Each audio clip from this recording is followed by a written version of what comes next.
Saudi যুবরাজের বিরুদ্ধে নজিরবিহীন আন্দোলন চলছে সোশ্যাল মিডিয়ায়। বর্তমান শাসকের পতনের দাবিতে ছড়িয়ে পড়েছে must youth movement.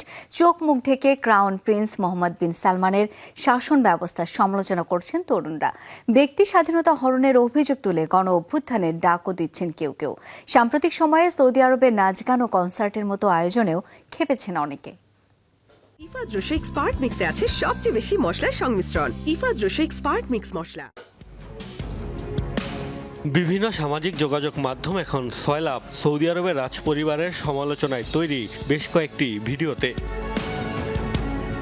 Crown prince Mohammed বিন সালমানের পতনের দাবিতে গত সপ্তাহে শুরু হওয়া মাস্ট ইয়ুথ মুভমেন্ট বেশ আলোচনার জন্ম দিয়েছে। টিকটকে শুরু হওয়া আন্দোলন ছড়িয়ে পড়েছে ফেসবুক, এক্স সহ অন্যান্য সোশ্যাল মিডিয়ায়। নাম পরিচয় গোপন রেখে শাসক গোষ্ঠীর বিরুদ্ধে দুর্নীতি ও স্বাধীনতা হরণের অভিযোগ তুলে হতাশা প্রকাশ করেছেন সৌদি তরুণরা। সরকারের রোষানলে পড়ার ভয়ে কেফিয়া, কালো কাপড়ে নাক মুখ ঢেকে রাখার পাশাপাশি কণ্ঠ পরিবর্তন করছেন কেউ কেউ। ক্যাপশনে ক্ষোভ ঝেড়ে সেসব ভিডিও শেয়ার করা হচ্ছে অন্যান্য অ্যাকাউন্ট থেকেও।